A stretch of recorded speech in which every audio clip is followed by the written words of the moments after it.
Chile, 13 de enero de 2026.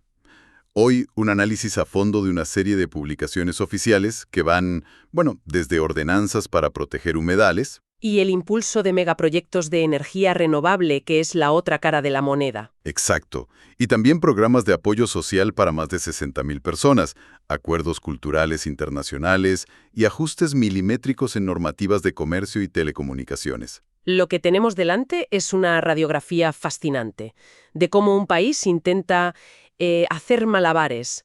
Por un lado, impulsar gigantescos proyectos de futuro, como la transición energética. Y por otro, atender las consecuencias que eso tiene en un pequeño humedal, en el prepago de un teléfono móvil o en el comercio de fruta con China. Es una historia de escalas que chocan constantemente. Pues vamos al lío, porque el primer bloque sobre medio ambiente y energía es un ejemplo perfecto de ese choque. Arrancamos a nivel hiperlocal. El municipio de La Calera aprueba una nueva ordenanza para proteger los humedales urbanos. Establece principios muy claros: coordinación, desarrollo ecológicamente sostenible, responsabilidad, participación y prevención. Suena muy bien. Y es que lo interesante aquí es ver cómo la gran política ambiental aterriza. No son solo declaraciones de buenas intenciones en una cumbre internacional. Claro. La ordenanza se mete en harina, define qué es un humedal, un lecho de inundación y, ojo al artículo 5, obliga al municipio a fomentar la participación ciudadana en los proyectos que requieran evaluación de impacto ambiental. Ajá. Incluso crea un comité específico para asesorar al alcalde. Es la política medioambiental de trincheras, la del día a día. Y aquí es donde choca lo micro con lo macro, ¿no? Totalmente. Porque mientras La Calera intenta blindar su pequeño ecosistema, el Estado pisa el acelerador con proyectos energéticos que miden su impacto en cientos de hectáreas y millones de dólares. Es la misma conversación, pero a escalas que parecen de planetas distintos. Totalmente. Fíjate en los proyectos que se anuncian. No es uno, son varios y son enormes. Por un lado, 2 parques eólicos que son auténticos gigantes. El Parque Eólico Trumao, en la región de los lagos, y el Tulipanes, entre Biomía y Ñuble. Y aquí es donde la escala se dispara. Hablamos de proyectos energéticos colosales. Solo entre estos 2 parques eólicos suman casi un centenar de aerogeneradores y una inversión combinada de más de 1.300 millones de dólares. Una barbaridad. Esto no es un ajuste menor, es una apuesta masiva por la energía eólica, acompañada además de un nuevo parque fotovoltaico en Tarapacá. Pero claro, esta apuesta tiene un precio, y los propios documentos no lo ocultan. El estudio de impacto ambiental, el EIA, del Parque Eólico Trumao es muy explícito. ¿Qué dice? Reconoce que habrá efectos adversos significativos. Y no son generalidades, ¿eh? Habla de pérdida de superficie de suelo clase 2 y 3, que es suelo agrícola de alta calidad, y del riesgo evidente de colisión para aves y murciélagos. Y las medidas que proponen para mitigarlo son curiosas como mínimo. Un plan de compensación de suelos, vale, pero luego lees hacer las turbinas más visibles. Espera un momento, hacer más visible una estructura de 150 metros de altura suena casi a chiste. Sí, sí. ¿De verdad el problema es que los pájaros no la ven o es una forma de cumplir el expediente? Es una pregunta pertinente. La intención es buena, claro. Hablan de pintar las aspas, de aumentar la velocidad a la que empiezan a girar, para que los murciélagos, que son más activos con poco viento, no se acerquen. Ya. Incluso proponen remover carroña de la zona para no atraer aves rapaces. Pero tienes razón, se abre el debate sobre la eficacia real de estas medidas frente al impacto de instalar decenas de estas moles en mitad de un ecosistema. Lo que demuestra que la etiqueta energía limpia es mucho más compleja de lo que parece. Muchísimo más. No es un interruptor que simplemente enciendes y todo es verde y maravilloso. Cada decisión tiene una consecuencia local, como vemos también con los proyectos de almacenamiento de energía. Exacto, porque no solo se trata de generar, sino de almacenar. Y para eso se abren procesos de participación ciudadana para 2 enormes sistemas de ion litio. Ajá. El proyecto Cronos, en Atacama, con 900 megavatios hora de capacidad, reconoce en sus propios papeles que genera externalidades ambientales negativas en localidades próximas. O sea, lo dicen ellos mismos. Lo dicen ellos mismos. Es decir, limpio en el balance global, pero con un coste local que hay que discutir. Toda esta conversación sobre el impacto de la energía en el territorio y en las comunidades nos lleva directamente a otra pregunta. ¿Cómo está abordando el Estado las necesidades más directas de la gente?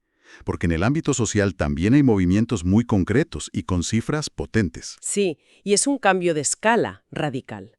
Pasamos de los megavatios a las personas. El Ministerio de Desarrollo Social y Familia publica la cobertura para 2025 del subsistema Seguridades y Oportunidades. Y los números son muy específicos. Nos dan una fotografía de las prioridades. Se habla de 60.940 nuevos beneficiarios. Es una cifra considerable. La mayoría, más de 45.000, son familias que entran en un programa de acompañamiento integral. Luego hay 13.500 personas mayores y más de 2.000 personas en situación de calle. Pero mi pregunta es, ¿estos 60.940 son muchos? ¿Son pocos? Claro, ¿Cubren la demanda real o es una gota en el océano? es la pregunta del millón. Evidentemente, para las 60.940 personas y familias beneficiadas, es un cambio fundamental. Por supuesto. Lo que el documento nos dice es que esta es la capacidad que permite la ley de presupuestos de ese año. Es una decisión política que pone un número concreto a la capacidad del Estado para llegar a los más vulnerables en un periodo determinado. Más que una solución definitiva, es el pulso anual de la política social. Y esa política no es solo dar ayudas directas, sino también facilitar el acceso a la vivienda. Hay un anuncio en la región de Coquimbo, en Salamanca, para un proyecto habitacional en terrenos del Servio. El texto habla de urgente necesidad. Y es importante la mención al Servio, que es el Servicio de Vivienda y Urbanización, el organismo público de vivienda, para que nos entendamos. Claro. Aquí lo relevante es que en el marco del Plan de Emergencia Habitacional, el Estado no solo pone el dinero, sino que también pone el suelo. Cede terrenos de su propiedad para acelerar la construcción, intentando atajar de una forma más directa el déficit de vivienda que hay en la región. Y dentro de este bloque social hay un acuerdo que me ha llamado mucho la atención. Se promulga un proyecto de asistencia técnica del PNV, el Programa de las Naciones Unidas para el Desarrollo, directamente con el Gobierno Regional de Los Ríos. El objetivo: la planificación del desarrollo territorial del pueblo mapuche. Ojo, que esto tiene miga. Es un movimiento muy significativo. ¿Por qué? Implica, primero, una colaboración internacional para abordar un asunto de política interna de altísima complejidad. Y segundo, que el propio Gobierno Regional de Los Ríos asume los gastos, lo que indica una voluntad política clara. Ah, claro. Es un reconocimiento explícito de que para planificar el desarrollo en territorios indígenas se necesitan enfoques especializados, con pertinencia cultural, y que a veces, para hacerlo bien, hay que buscar ayuda fuera. De la política territorial interna pasamos a la diplomacia y a cómo se regula el país de puertas para adentro. Porque hay un par de acuerdos culturales y varios ajustes de normativa que son pequeñas joyas. Sí, son detalles que a primera vista parecen menores, pero que revelan muchísimo de la maquinaria del Estado y de sus relaciones con el mundo. Por ejemplo, se publican 2 acuerdos culturales que no podrían ser más distintos. Uno con Corea del Sur, muy centrado en el cine. Cooperación, intercambio, difusión. Lo esperable. El clásico acuerdo de buena voluntad. Eso es. Pero luego está el acuerdo con Brasil. Y ese es de otra liga. El texto lo enmarca como un eje de integración y motor de resiliencia. Es una declaración de intenciones muy potente. Es una pasada, porque cuando entras en el detalle ves que no es humo. El artículo 3, por ejemplo, menciona explícitamente la promoción y valoración de la cultura negra y afrodescendiente. Anda. Y el artículo 6 habla de intercambiar estrategias sobre cómo las industrias creativas pueden ayudar a mitigar el cambio climático. Un momento. Eso me parece fascinante. No es el típico acuerdo de intercambiemos películas y artistas. Para nada. Están vinculando la cultura directamente con la justicia racial y la crisis climática. Es usar el poder blando para abordar los temas más duros y complejos de nuestra era. Exactamente. Es un acuerdo cultural que es, en realidad, un acuerdo político y social con todas las letras. Refleja una visión del mundo en la que la cultura no es un adorno, sino una herramienta central para afrontar desafíos globales. Es probablemente uno de los textos más reveladores de todo el paquete. Mediterráneo en Pudahuel, que es alucinante. Se corrige un dato para el mercado chino. Es que, Estela, parece una nota a pie de página, pero es la clave de todo. La resolución original decía que se habían cumplido 4 ciclos biológicos del insecto. La corrección cambia ese 4 por un 3. ¿Y eso por qué es tan importante? ¿Y por qué es tan importante? Porque el protocolo fitosanitario firmado con China exige exactamente 3 ciclos para declarar la plaga erradicada. Es increíble. Sí, Un solo número, un 3 en lugar de un 4 en un documento oficial, es lo que abre o cierra un mercado de millones de dólares para los exportadores de fruta de esa zona. es que es alucinante, porque te das cuenta de que la exportación de fruta china no depende de grandes discursos políticos, No. sino de que un inspector en un laboratorio pueda certificar sin lugar a dudas que una mosca ha vivido 3 ciclos y no 4.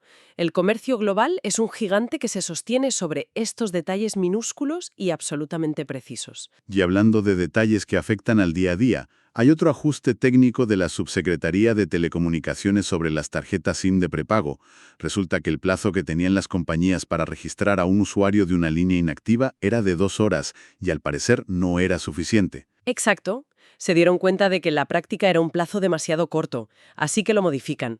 Para las líneas que lleven inactivas desde agosto de 2025, el plazo para exigir el registro del usuario se amplía a 24 horas. Vale. Sin embargo, se mantiene el plazo de 2 horas para casos más sospechosos, si recargas más de una unidad de fomento en un mes. Que, para que se entienda, la unidad de fomento es esta unidad de cuenta chilena que se ajusta con la inflación para que el valor no se pierda. Es decir, cuando el gasto mensual empieza a ser significativo. Justo, si el gasto es alto o si el número no tiene una identidad asociada, el plazo de registro sigue siendo de 2 horas.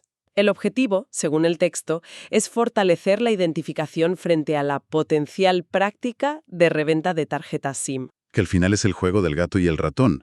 Haces una norma para evitar las SIMs anónimas que se usan para estafas o delitos. Claro. Y alguien encuentra la forma de reactivar y revenderlas en un pequeño vacío legal. La burocracia siempre va un paso por detrás de la picaresca. Es la regulación intentando adaptarse a la realidad del mercado a la mayor velocidad posible. Cada uno de estos pequeños ajustes responde a un problema muy concreto que ha surgido sobre el terreno. Entonces, si damos un paso atrás y miramos el cuadro completo, hemos pasado de una ordenancia para proteger un charco en la calera a parques eólicos de 700 millones de dólares. Sí, De la ayuda social para una persona sin hogar a un acuerdo cultural con Brasil que habla del cambio climático. Y de ahí a contarle los ciclos vitales a una mosca para poder vender fruta en Pekín. lo que emerge es la imagen de un Estado que funciona como un organismo complejo operando en múltiples dimensiones a la vez. Está la macroescala, la de la transición energética, la diplomacia cultural, las grandes políticas sociales. Ajá. Y luego está la microescala, la de la letra pequeña, la del plazo para registrar una SIM, la del número de ciclos de un insecto. Y lo fascinante es que ambas son igual de importantes. El gran plan no funciona si el pequeño detalle falla. Y esa es la reflexión final que me queda. Vemos un impulso claro hacia un futuro que se pretende más sostenible y socialmente inclusivo, con grandes proyectos y programas ambiciosos. Sí, Pero también vemos que cada paso, ya sea instalar un aerogenerador o firmar un acuerdo cultural, requiere una negociación constante, una adaptación y un cuidado por los detalles que, aunque a menudo son invisibles, son los que determinan el impacto real de estas políticas en la vida de la gente y en el entorno. y eso nos deja con una pregunta abierta. Toda esta maquinaria burocrática, con sus comités, sus estudios de impacto, sus correcciones de resoluciones, ¿es necesaria para que el sistema funcione con garantías? Desde luego. Pero, ¿es lo suficientemente ágil? La pregunta es si la velocidad de la burocracia puede seguir el ritmo de los desafíos, cada vez más rápidos y complejos, que pretende solucionar.